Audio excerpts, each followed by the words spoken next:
Bienvenue à tous pour ce dernier webinaire de ma série de 8 webinaires qui tournaient autour d'octobre et novembre. Donc, on est fin novembre. Et donc, aujourd'hui, c'est mon dernier webinaire. C'est un certain soulagement quelque part parce que ça me demandait un petit peu de préparation.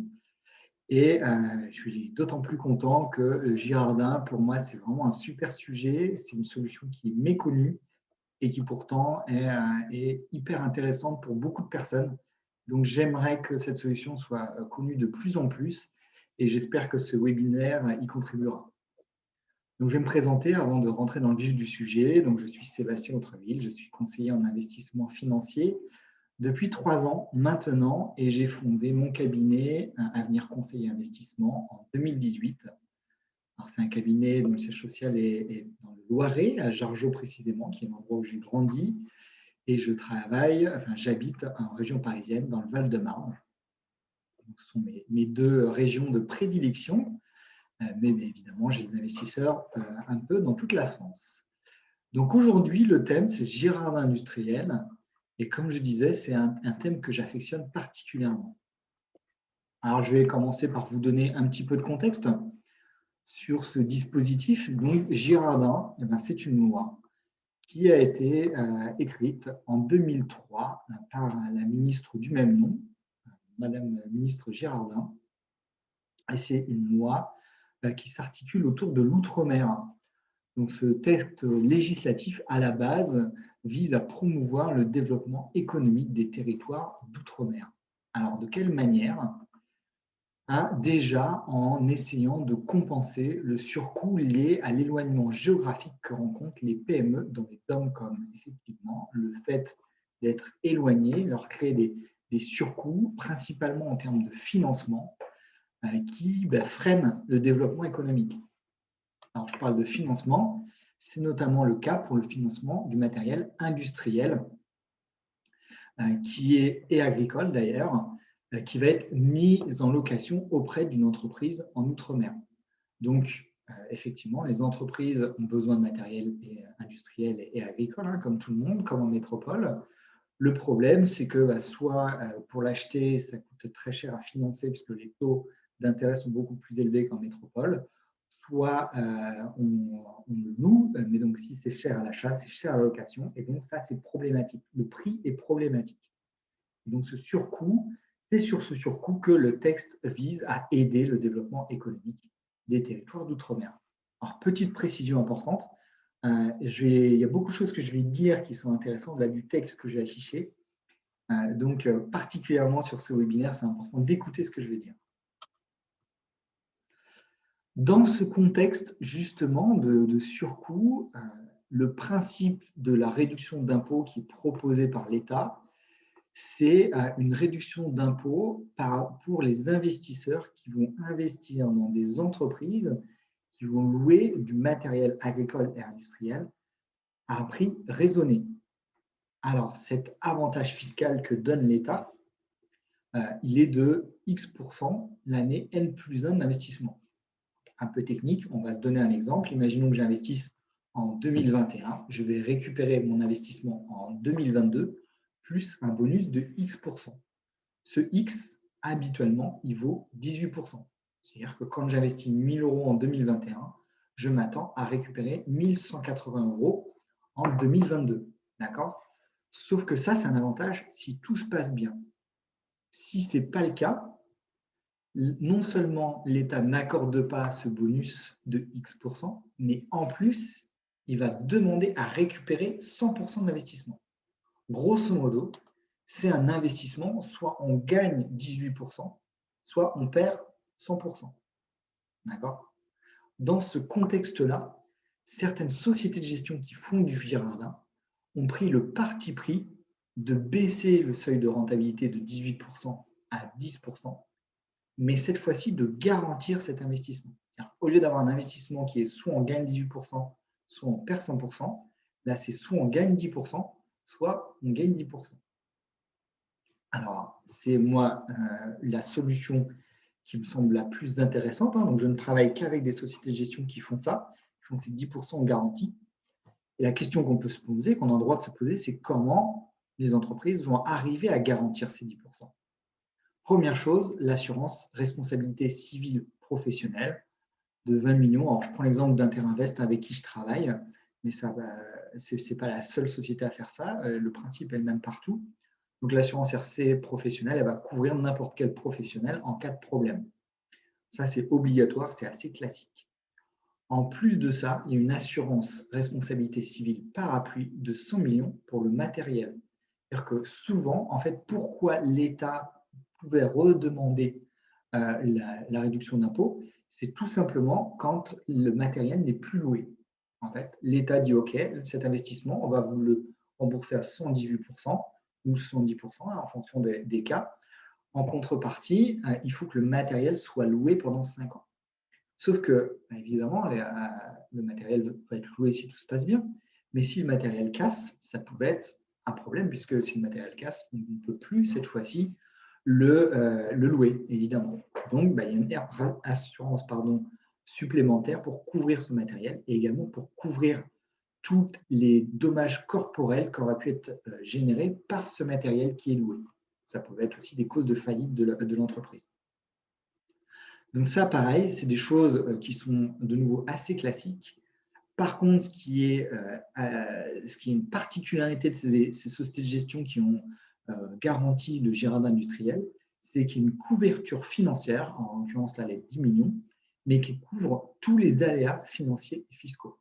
C'est-à-dire qu'il y a une assurance, alors ça c'était possible que parce qu'il y a eu peu de cas de défaut, hein, mais une assurance qui va dire, quelle que soit la raison qui pourrait impacter, qui pourrait faire que l'État redemande la réduction d'impôt, va être couverte par cette assurance pour que l'investisseur, pour lui, ce soit transparent et donc qu'il puisse toucher sa réduction d'impôt, quoi qu'il arrive. C'est 10%, quoi qu'il arrive. Alors, je dis l'investisseur, mais en vrai, c'est souvent le conseiller qui va gérer ça grâce à l'assistance juridique, justement, qui va s'occuper de rendre totalement transparent un cas de défaut qui pourrait survenir sur le Girardin. Autre chose qui est important de savoir, c'est qu'il y a une clause systématique de limitation des recours qui seraient effectués par les locataires pour pas que ça puisse remonter jusqu'à l'investisseur. Ça, c'est aussi rassurant de savoir que la société va faire écran, ça ne peut pas aller plus haut. Sur une société Girardin classique, celles qui sont à 18%, il peut y avoir des recours qui vont remonter jusqu'à l'investisseur. Auquel cas, ça peut être un peu grave, va-t-on dire. Donc voilà, important de bien maîtriser ces différences parce que finalement, entre un Girardin classique à 18% et un Girardin garanti à 10%, au niveau de la structure, ça n'a vraiment rien à voir. Justement, essayons de comprendre. Alors, vous avez vu, je rentre un peu dans le détail sur le Girardin. Le but, c'est que vous compreniez bien cette solution un peu plus en détail d'ailleurs que ce que tous les investisseurs peuvent faire habituellement. Comment on structure cette opération Girardin? Eh bien, tout simplement, on va créer une société de portage sous la forme juridique d'une société en non collectif. On va appeler ça une SNC. C'est une société de portage qui va acheter du matériel industriel ou agricole et qui va louer et exploiter pendant 5 ans ce matériel. Alors, il faut savoir que ce n'est pas juste un matériel qui est financé par l'État et il n'y a plus qu'à l'exploiter. Non, non, non. Sur ce matériel-là, il y a quand même 10% qui sont apportés par l'exploitant ultramarin, c'est-à-dire que par l'entreprise en outre-mer qui va utiliser ce matériel. Il y a 40% qui sont financés par la SNC. C'est dans cette SNC que l'investisseur a placé son argent. Et le reste est financé par un crédit bancaire classique. Donc on voit qu'il y a 3 acteurs qui viennent valider cette opération. Ce n'est pas juste l'État met de l'argent sur la table et on l'utilise comme ça. Il y a quand même d'autres finalement acteurs qui viennent valider cette opération. Ça, c'est important parce que c'est quelque chose qui garantit finalement le bon fonctionnement de cette entreprise. Et au bout de ces 5 ans d'exploitation, la SNC va être liquidée, donc fin de la SNC, elle n'existe plus, et le matériel va être cédé à l'exploitant. Et c'est pour ça, quand j'explique à mes investisseurs le principe d'un Girardin, c'est d'investir dans une SNC qui va fonctionner pendant 5 ans et qui ne vaudra plus rien au bout de 5 ans, puisque au bout de 5 ans, la société est liquidée et le matériel est donné. Donc la société, elle n'a plus rien du tout. Elle ne vaut plus rien, elle vaut zéro. Tout l'avantage est récupéré dans la réduction fiscale. Donc voyons justement quel est le timing de cet investissement. il faut savoir que c'est un investissement qui se fait en début d'année. Donc pour 2020 déjà, c'est terminé. Pour 2021, ça va se faire sur le premier semestre 2021. Ce qui se passe, c'est qu'on va effectuer une réservation de cet investissement. C'est des enveloppes qui sont ouvertes et on va prendre une part de cette enveloppe pendant tout le premier semestre 2021. Suite à cette réservation, des SNC vont être créés à la fin 2021. Donc à fin 2021, les réservataires vont recevoir une affectation de SNC. Alors ça peut être une ou plusieurs SNC. Et donc concrètement, si on a fait une réservation pour 10 000 € de Girardin, on va peut-être avoir 3 000 € de la SNC 1, 3 000 € de la SNC 2 et 4 000 € de la SNC 3. Voilà. Vous avez une affectation sur 3 SNC différentes. Ensuite, on va déclarer à la fiscalité, à l'administration fiscale, cet investissement réalisé en 2021. Alors évidemment, ce qu'on réalise en 2021, que ce soit les revenus ou les investissements de 2021, sont déclarés en mai 2022.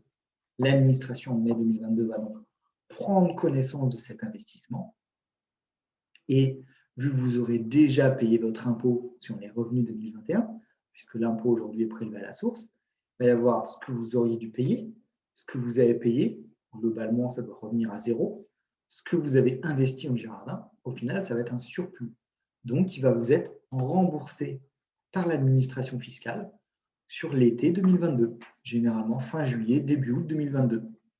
Donc vous faites un investissement qui est réalisé sur le premier semestre 2021 et vous allez le récupérer en été 2022, donc globalement un an plus tard. C'est pour ça qu'on dit que l'investissement est garanti et dure un an. Donc évidemment, si vous avez investi 10 000 €, comme c'est 110%, vous récupérez 11 000 €. Alors ce n'est possible, comme c'est un remboursement d'impôt, que si vous payez 11 000 € d'impôt. C'est un peu la limite. Mais si c'est le cas, vous avez investi 10 000, vous avez une réduction d'impôt de 11 000 €, mais c'est 11 000 € que vous aviez déjà payé, donc vous le récupérez l'année d'après. Alors, vous avez dû entendre parler de plafond des niches fiscales. J'en ai déjà parlé sur les sujets qui portaient sur la fiscalité. Le Girardin n'échappe pas à la règle et rentre donc dans le plafond des niches fiscales. Le plafond des niches fiscales, vous le connaissez, il est de 10 000 € pour tout le monde. Mais il y a un petit astérisque sur ce plafond, c'est que 8 000 € peuvent être ajoutés quand il s'agit d'investissements outre-mer. C'est le cas du Girardin. Donc cette fois-ci, vous n'êtes plus sur 10 000 € de niche fiscale, mais sur 18 000 €. Et en plus, alors attention, on rentre un peu dans la technique, l'avantage fiscal qui est accordé par l'État est en fait dispatché entre l'exploitant, donc le locataire du matériel, et l'investisseur, à hauteur de 56% pour l'exploitant, 44% pour l'investisseur. Ce qui fait que l'État considère que votre investissement ne porte qu'en fait sur 44%, et donc il n'y a que ce pourcentage-là qui va affecter le plafond de niche fiscale. Donc en fait, c'est 44% de votre investissement qui doit être inférieur à 18 000 €.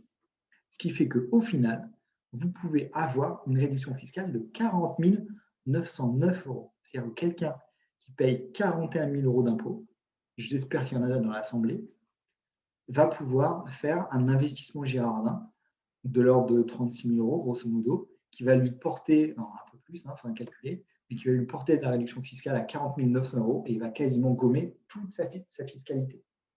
Alors attention, il gomme certes toute sa fiscalité, mais dans ce gommage, finalement, il y a 10% vraiment de gains purs et les 100% qui proviennent de son investissement. Donc, vous le voyez, le Girardin, finalement, ce n'est pas quelque chose qui est compliqué. Comme je le disais dans mon post LinkedIn, si je veux résumer simplement, le Girardin, ça revient à payer ses impôts avec un an d'avance et 10% de réduction. C'est un investissement qui est sécurisé sur un an. Ça, c'est quand même intéressant. C'est-à-dire qu'aujourd'hui, si on regarde les investissements qui sont sécurisés sur un an, vous avez quoi? Vous avez les fonds euros, allez, net 1%. Vous avez le livret A, net 0,5%. Là, on parle de 10%, c'est 20 fois plus que le livret A. excusez-moi du peu. Par contre, effectivement, c'est limité à ce qu'on paye en impôts. Donc, évidemment, c'est sur une somme beaucoup plus petite. Ce qu'il faut savoir aussi, c'est que le Girardin est accessible pour tout contribuable dont l'impôt sur le revenu théorique dépasse les 2 500 euros.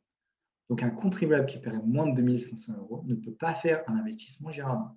Quelqu'un qui paye 2 500 euros peut faire un investissement Girardin de l'ordre de 2 372, 73, je ne sais plus, qui va lui octroyer une réduction d'impôt de 2 500 euros. Donc, il va pouvoir réaliser cet investissement et donc gagner 10% sur cette somme-là. Attention, j'ai parlé de revenus théoriques. Pourquoi? Puisque si vous réalisez l'investissement en 2021, je vous l'ai dit, c'est sur le début du semestre 2021, et ça va porter sur vos revenus de 2021. Vous allez donc devoir, sur le premier semestre de l'année, estimer vos revenus de l'année pour calculer votre impôt théorique. Donc, quand vos revenus sont stables, ce n'est pas difficile, hein, c'est grosso modo la même chose que les revenus de l'année précédente, mais quand les revenus évoluent, il y a un peu de marge à prendre. Alors, malgré tout, sur le Girardin, il y a quelque chose qui est très sympa, c'est qu'en cas de dépassement de la réduction fiscale par rapport au montant de l'impôt qui aurait dû être payé, il y a un report possible sur l'année suivante. Ce n'est pas le cas de tous les avantages fiscaux, hein, mais c'est le cas du Girardin, c'est quand même sympa. Alors attention, ça réduit quand même la rentabilité, puisque au lieu d'avoir 10% sur un an, on a 10% sur 2 ans. Donc on ne perd pas au niveau du montant. Et le fait de doubler la durée, on divise mécaniquement par 2, voire même un petit peu plus, la réduction d'impôt. Donc on n'est plus sur une rentabilité de 10%, mais plutôt de 5%. Donc c'est pour ça qu'on définit toujours une petite marge avant de calculer le montant de l'investissement Girardin. Et puis finalement, ça ne sert à rien de grappiller quelques centaines d'euros. De quelques centaines d'euros, ça fait un avantage pur, un gain pur de quelques dizaines d'euros. Donc finalement, on peut se laisser un petit peu de marge sans trop de soucis. Et enfin, dernier point que je voulais aborder, et c'est particulièrement important puisqu'on est en décembre, et c'est en décembre que je parle à mes investisseurs de cette solution du Girardin et surtout de ceux qui veulent refaire du Girardin d'une année sur l'autre, de ceux pour qui on a déjà prévu de faire du Girardin. Pourquoi? Parce qu'en fait, il y a plusieurs enveloppes qui sont ouvertes.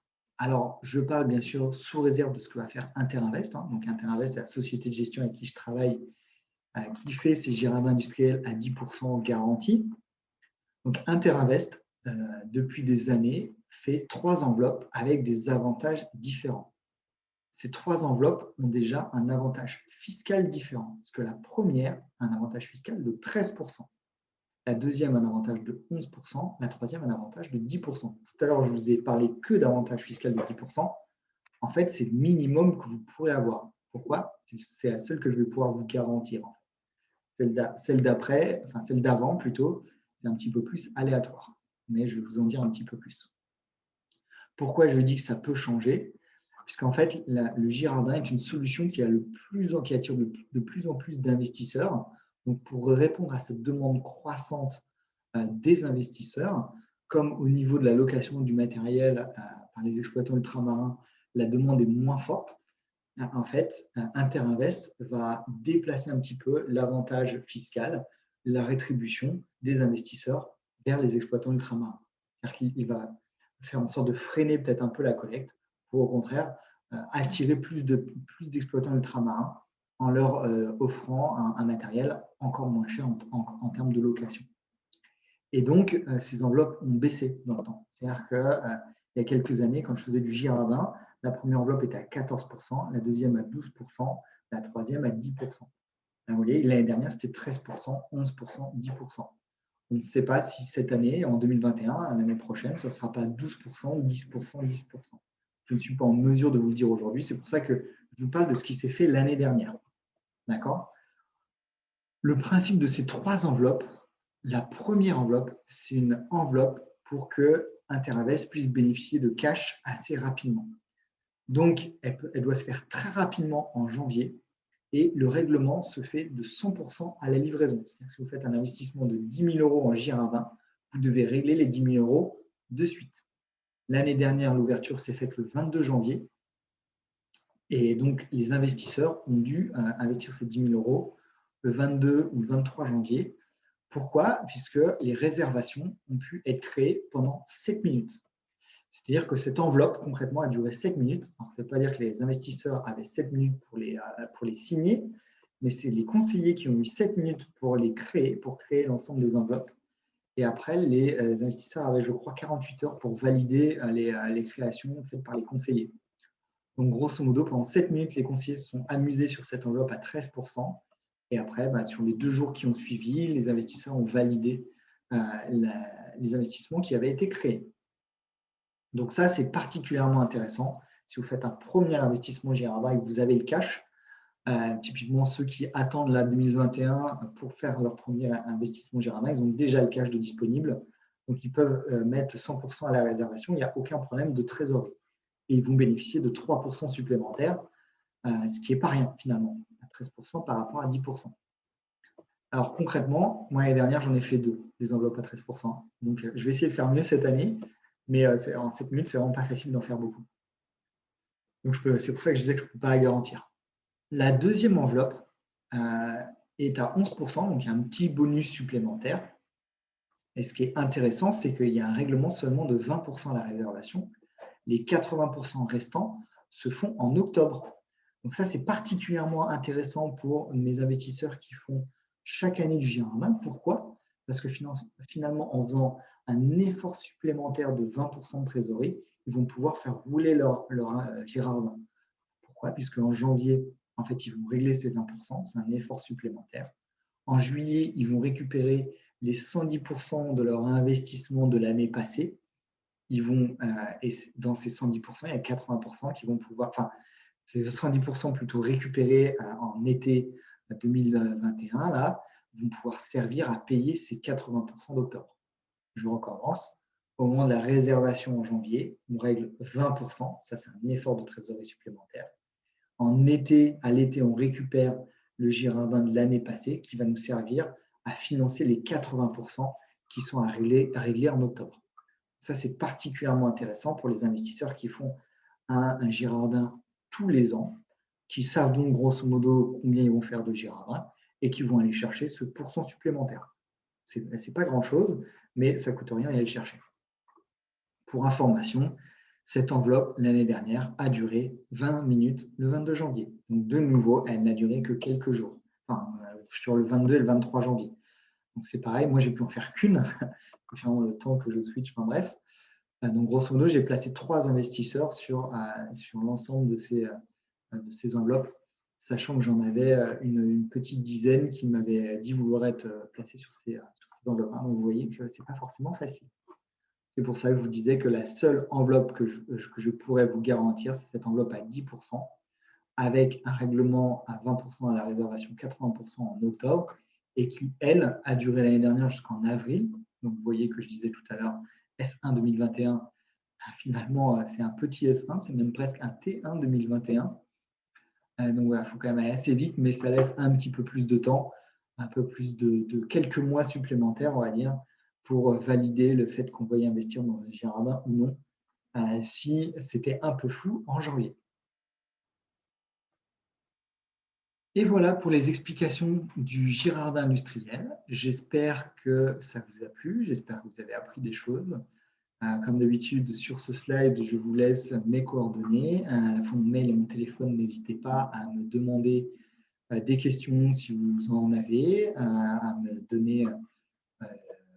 Voilà, si vous voulez me contacter, n'hésitez surtout pas. Et comme précédemment, je vais arrêter l'enregistrement et je vais laisser place aux questions.